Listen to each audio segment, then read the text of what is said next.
Biyya ormaa ta'anii gadda yoo dhagaan keecha ofiitti baay'ee miidhamu. Qalbii ofiitti baay'ee cabu. Keessattuu gadda maatii ofii obbolaa, haadha, abbaa gaafa dhagaan sirriitti cabu. Obboleettiin keenya kun gaddaa obboleettii ishee dhageessee gubatte. Asitti immoo biyya ormaatitti poolisii jalaa bakka feetetti yoo dhokatte boollatti dhokatte san keechaa si baasu. Viidiyoo baay'ee garaa koo na nyaate qalbii koo na cabse viidiyoo kanneen lamaan keessaa isa tokkodha. Garuu baay'eedha jiruu biyya ormaa keessatti hedduun isaanii qalbiin cabanii kan jiraatan. Yeroo as ba'anii viidiyoo keessatti gaafa xiqqoo gammadaa fakkaatanii yeroo dubbatan waanuma haala saniin namatti tolee jiruu akkasii jiraatan namatti fakkaata. Namoonni hedduun keessattuu warroonni biyya keessaa yeroo nuti asii fiiltarii keessa seennee taphannu haaluma sanii waan gammannee jiraannu kan itti fakkaatu baay'eetu jira. Dhiira ta'ee shamara biyya ormaa keessatti hundi isaaniitu keessi isaanii madaa'ee madaa garaadhaa qabu. Haa ta'u jiruu biyya lafaa injifachuuf jecha ilkaaniin seeqachaa keessatti qubatu. Egaa nagaalleen dagannee ashamaa harka fuunee kabajamtootaaf daawwattoota hordoftoota keenya nageenyi koo kan jaalalaa fi kabajaa bakkaa fi lafa jirtan isiniif haa baay'atu. Anis obboleettiin keessan bakkaa fi lafa jirutti waaqayyoof galannaa ga'u nagaa fayyaa kootidha. Egaa waleen teessan ala kanaan cidaatirra jirti koottaa wajjin hojjennaa isiniin jechuu jaalanna. Egaa hojiin biyya ormaa haala kanaan hojjechaa jirra. Waaqayyoof galannaa ga'u kanarraan nu gaatee isiniin jedha. Irni jalqaba viidiyoo jalqaba irratti argitan viidiyoo baay'ee qalbii nama cabsudha jechuudha. Isaan keessaa viidiyoon inni lammataa irratti aanu obboleessi keenya kun biyya Saawud Arabiyaa hojjeta. Haa ta'u garuu akka tasaa poolisoonni arganii poolisoota jalaa dheechuudhaan minxaafa yookaan immoo firaashii lafatti afamu jalatti yeroo dhokatu gadi qofforee jechuudha. Achi keessatti nan argan jedhee boolla gadi qofforee dhugaa akkamitti akka qoffore illee hin beeku. Isa keessa yeroo ciisu isaan garuu boolla inni qoffore san keessa gaafa baasan baay'ee garaa na nyaatee dhugaa rabbi. Odoo obboleessa kiyya ta'ee hoo jedhee baay'ee garaa na nyaate. Maaliif jennaan namni keenya sabni afaan keenya dubbatu Itoophiyaawii kan ta'e hundi obboleewwanuma keenya ijoolleen biyya ormaatti rakkatan hundi obboleewwanuma keenya jechuudha.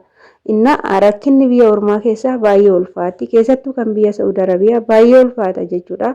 Biyya kanatti Saawudii si qabe jechuun baay'ee ulfaata. Mana hidhaa galte jechuun jiraa miti du'aa malee jiraan nama ba'u. Du'aanu giddii ba'a jechuudha. Inna ijoollee baay'een ni beektu biyya Saawud Arabiyaa kanatti mana hidhaatti lubbuun isaanii hedduun isaanii kan ba'e baay'eetu jira. Sababbiin isaatillee warroota waraqata hin qabne seeraan alaa yeroo biyya ormaa keessa jiraatan biyyattiin tun immoo namoota seeraan alaa hin jiraatanii adabbii jala galchiti. Duraan illee mana yoo qaban yoo su galchuu garuu amma galchuu dhiisanii jiru. Manuma hidhaatti shamsanii dhimamanii yookaan du'aniiti jechuudha. Waaqayyoon ka obboleessa keenya kanaaf haala haffisu baay'ee garaa na nyaate qalbii na hammeeche dhugaa dubbachuudhaaf yaa jiru biyya ormaa maaf akkana taate laata xiqqaa guddaa osoo hin jedhin dhiiraa shamara osoo hin jedhin hunda keenya nu miite imimmaan keenya cobsiitee waa baay'ee nu agarsiiftee deega beeluu hin jenne hunda shii dandeenyee wangee fi qorrallee hundaa walitti qabanne waa baay'ee dandeenyee keessa ishee jiraanne kanaanuu hin gammanne maaliif nu qorte laata yaa jireenya biyya ormaa jenneetoo dandamannee hunda shii dandeenye kinoo har'a geenye hunda shii dandeenye kunoo har'a geenye. Waaqayyo gooftaan fuuldura keenya dhaabbatee biyya ormaatti nu haa eegu kan bochan illee lakkaa imimmaan keechan qoorfadhaa garaa nu balleessitanii qalbii nu hammeessitanii baay'istaniituma nama marartuu mee hundumti keessanii baay'istaniituma nama marartuu mee hundi keessanii baay'isaniitti qalbii nama cabsu obboleettiin teenya isa lammataa jechuudha. Isa jalqaba irratti kan bochu obboleettiin teenya gadda maatii gadda obboleessaa dhageessitii kan akkanatti gubattee bo'aa jirtu. Mee namoonni obsa qabdanii keessattuu obboleessa jaalattan dhabdanii jette inna nama kamiyyuu waaqayyootu uuma biyyeerraa uumamu biyyeerraa uumamna biyyeerratti deebina. Haa ta'u garuu addaan baanee addaan fagaannee dharraa dheebuu maatii keenya osoo qabnu osoo waliin argiin gaafa wal dhabnu baay'ee ulfaata jechuudha. Hunda keenyaaf waaqayyoon waan akkanaa nama dhageechisini gadda biyya ormaatti nama dhageechisini baay'ee ulfaata jechuudha.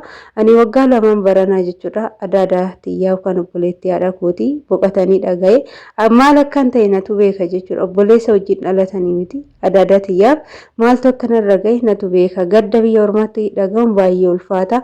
Haa ta'uti garuu gaafa boochee gaafa keessa keechi gubatte namni ayizoosh siin jedhu hin jiru. Dirqama boochuu hojii namaatis hojjetta malee boochee mataanis gaafa si dhukkube boochee mataa si dhukkube hojii kanan hojjetiin namni namaan jedhu hin jiru. Kanaafuu obboloota koo akkuma gootan godhaa biyya ormaa keessatti yeroo gaddallee dhageessanii dandamadha. Yoo danda'ame immoo osoo biyya ormaa keessa odoo jiranu osoo dhaga'ullee baatanii gaariidha. Garuu gaafa galan immoo kan caalu miidhamu dhagaaniituma hirmi baafatanii soo galan gaariidha. Obboleettii koo waaqayyoon jabina dhuma hin qabne obsa dhuma hin qabne obsa Yaaqoobiif kenne siif haa kennu. Obboleettii keenya waaqayyo gooftanii ayizooshii kan du'e waaqayyoon lubbuusaa haa maaru mirga qulqullootaa haa dhaabu. Siifis maatii keetiifis hunduma firoottan keetii jajjabinaa haa kennuufi ayizoosh gola madaamii keessa teechee hin booyini hundumtuu karuma san deema bakkuma san dhaqa namni iddoo san hanqatu hin jiru.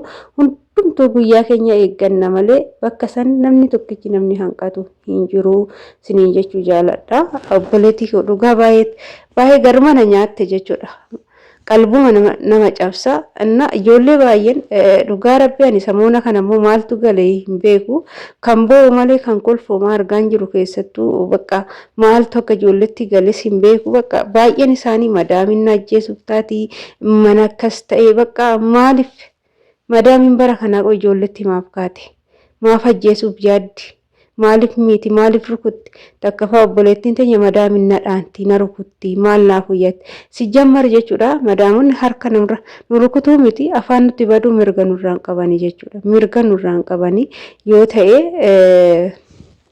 nu'uma yoo ta'u baate gara biyyaan nu gaggeechuu malee nutti wacanii haga harka nu fuudhanii nu rukutanitti jala dhaabbachuu hin qabdan jechuudha. Yoo hojii keechan jibban gara biirootti sin deebisu yoo hojii keechan jaallatan siraatan kabajaadhaan amalaan mindaa keechan baatidhaan sinii kennaa hojjechuudha malee haala amma obboleettiin keenya jette kanaani gaarii miti. Sinin jedha obboloota koo madaamota keechanitti fuula hin kennina haga sin rukuttu dirasii fuula hin kennina. Gaafa fuula argatanii gaaf tokko gaafa sin rukutanii isin jalaa boochanii guyyaa lammataa itti dabalaa deemu jechuudha. Gaafa itti dabalaa deeman qanii kan bakka akkuma barbaadan sin godhaa deemu jechuudha. Kanaaf hadaraa keessanii mirga keechan kabachiifadhaa. Tokkoffaa akka yeroo sinitti dubbatanii sin ajajaniyyuu seeraan ala akka sin hin ajajne. Hojii keechan hojjettan taanaan ifannaa adda ta'e akkasinitti agarsiifne amalaan wajjin jiraachuudha. Gaafa mana san keessa seentanirraa jalqabdanii mindaan keechan siraata isinii kennamuudha malee hanga ulee walitti fudhatanii warri kutan bira gaafa ga'e kuni waan ulfaataadha. Waan salphaatti itti fakkaatina. Madaamin nudhaan ta'e jettanii akka salphaatti kan dubbattan ana garuu gara kootiin akka kootitti jechuudha. Anaaf yakka guddaadha jechuudha. Madaamin akkana rukutte jechuudha. Dhugaa sinin jedha unkaan madaamii miti warri biirootillee afaan natti baduun qaban ta'uu nan hojjedha ta'uu baatu nan gala malee nama rukutuu hin qabani jechuudha. Akkasitti mirga keechan kabachiifadhaa sinin jedha hordoftoota kiyya. Inna waaqayyoon hunduma keenyaaf haa laaffisu. Biyya ormaa biyya alagaa biyya keenya nuuf haa godhu. Baay'ee ulfaata biyya alagaa dhufanii asitti rakkachuu jechuun guddaa ulfaata. Abbumti arge harka namarratti kaasuu jechuun baay'ee ulfaata sinin jedha hordoftoota kiyya. Egaa viidiyoo kiyya har'aaf qabadhee dhufe kana fakkaata. Aguma naaf galeessinii ibsuu dhufidee yaalee jechuudha. Baay'een dadhabeessi hojiirra nan tures jechuudha. Yeroo hojjetanii biyya ormaatti gaafa dadhaban ni laafu sinin jedha. Turtiin hojiin gootaniif galatooma hanga viidiyoo biraatiin walitti deemtu turtii gaarii mana kana laayik sheer gochuudhaan nu jabeessaa baay'ee.